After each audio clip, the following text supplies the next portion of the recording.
happy July. It's so surreal that it's like 7 months into the year already.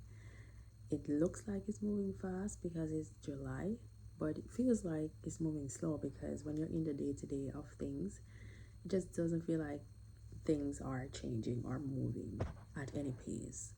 And that's what I want to talk about today. Life is a journey. Yes, life is a journey, and we have to give things time to materialize. And I'm saying this from a place of a lot of times I want to speed things up. A lot of times I want to rush into the promise because where I'm at just feels miserable or chaotic or exhausting. And all of that is valid. It's valid for you, it's valid for me. And even if I never said this, as I've always said, you don't need anybody to validate your feelings. It's what you're feeling is real regardless of anybody agreeing, right? But in this scenario, I do understand it because I have been in this space many times where I just wanted to rush through the process. And again, I get it. I just keep getting interrupted. I think I'm probably repeating myself every time I start a video because I'm starting over my thought. But as I was saying, I understand it. I get it fully why anybody would want to rush through the process because it's brutal and it makes you question everything. And it makes you wonder if this will always be the situation or if it will ever change. And if you're not doing enough to change it, if there's something else you can do to change it, and because you're trying to be proactive, you get anxious because nothing that you're trying is working. And it feels like I am literally just replaying out loud a lot of emotions that I've felt and is feeling in many different ways presently too. It's like you want things to just be at a certain space, and you, in your mind, you're like 5 or 10 years ahead because that's how you have to cope. But it's not really healthy because you're not being present fully. But it's a coping mechanism, and it's something that I have used to cope through many hard seasons. It's something that I think I'm really using to cope through now, to be honest. And when I look at even a track and field event, and we have the 400 meter and we have the 100 meter, it's a complete different race, you know. In our lives, we have a lot of 100 meter, we have a lot of seasons that we sprint through because those are sprinting seasons, but we have a lot of seasons that are 400 meter. You have to go on the field a couple times, and a lot of times we feel like we want to tap out because we're trying to approach a 400 meter race with a 100 meter adrenaline. And if you are going to sprint all the way through a 400 meter, you're not going to, most likely you're not going to finish the race, or if you do, you're not going to be in the best form. You could potentially hurt yourself because you have to go at a pace to be able to keep up with that race versus a sprint where you know it's a couple seconds and you're going to be done. And so, I don't know, that analogy just came to my head. I love track and field, by the way. And when I thought about that analogy, it's just like, that is what it feels like sometimes. It feels like we're approaching everything with a 100 meter mentality, and not every season is a sprint. Some seasons are 400 meter, some seasons are hurdles, some seasons are marathons, some seasons are what is that called, triathlon, something or another, where you do the running, the swimming, and the biking. Triathlon, okay, that. And when you don't have a roadmap, you don't know what to do, you don't know how to figure it out, because it's not like you've seen or you've been given a compass right? You're just kind of trying to follow your intuition, you're trying to follow your spirit, and trying to follow the inner compass. The compass that we have is an inner compass. It's not something that is outside that we can see. And when we don't have that self-confidence because either we never had it or we lost it, it's hard to hear the inner compass. And so we feel lost a lot of times because you're just trying to find the best path, and you're trying to do everything within your power. And us being limited beings, sometimes it just adds a lot more meters to the race, right?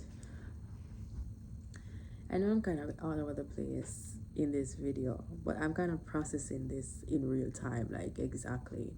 And I know sometimes it's easy to lose or feel like you lost momentum because things are just not going at the pace that you would want it to go. But as hard as it is, I don't know if you are familiar with this show, but it's a show by Simone, which is a Jamaican TV personality, and she has a show called Sim Soul Sessions. And on all the shows, she says, "We pause if we must, but we never stop." I don't know if it's her saying or if it's a saying that is there and she just mentions it in her show, but that's essentially what it is. You pause. Sometimes you have to start over the race. Sometimes you get disqualified from that race and you have to wait until the next season to get it right. And whatever it is, it's important to understand that even though you feel like you're not where you want to be and you're wondering where did you go wrong, and you're doing your best to get things at a certain space, I want you to understand that it's a marathon. It's a marathon. I literally listened to a podcast today. I don't remember the name. I think it's the Financially Fit or something. One lady came on there. She said, everybody is pressuring you to get your life together by 30 years old, right? Because there's just so much societal pressure there, and of course biology plays a factor into it, especially if you're a woman.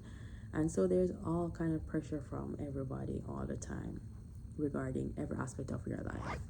And so a lot of people internalize that pressure and make bad decisions. Some people kind of block it out completely and still make bad decisions. Like, you could literally do anything and make a bad decision, but sometimes we look at them as bad decisions and they may be good for the person, so who's to say, right? But she said the host asked her, when did you feel like your life started to be good? And she said 50 years old. And I was like, what? Another guest came on the podcast. She asked her, when did you feel like your life started to be good? And the next lady said, I don't want to say 70, but 70 was a really good year for me. And when I heard those answers, I was laughing, partly because I never expected that answer, and secondly because it made my mind a lot more open to the possibility of not having everything figured out in the timeline that I think it should be, but still being open to it being figured out in another timeline that I just don't foresee, and maybe it's way more better than I could imagine because I have more resources, I have more wisdom, I have more tenacity, and just more dedication, more self-awareness, just more of the right things to understand that less of the right things is necessary. And that just made me look at it more like, of course I don't want my everything to be good at 50. I want it to be good sooner than that.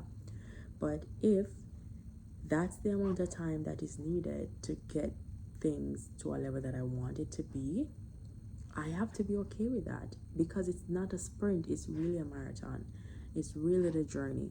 And as I said yesterday, which was day 100 of my daily posting, that I I thought I would feel different given that it's 100 days already, but I don't feel any different. I feel normal, right? But it's the journey up to the 100 days that has changed my mind. It has changed how I showed up. It's changed how I thought. It has just changed how I present and analyze information, and just basically shaped my voice and what I want to talk about. It's the journey that really matters more than the destination. I'm sure you've heard that many times, and this is just a testament of that statement. Like, the goal is not to just arrive to the finish line, it's really to learn everything you can to become a complete different person time and time and time again, and to just be the best version of yourself in the process of getting to the destination.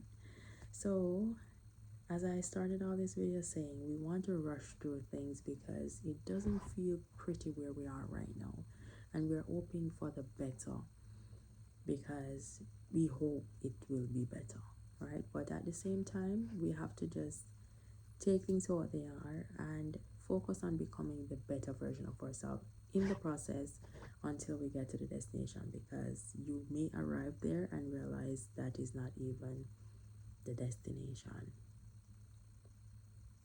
Yeah. And then there goes the starting over.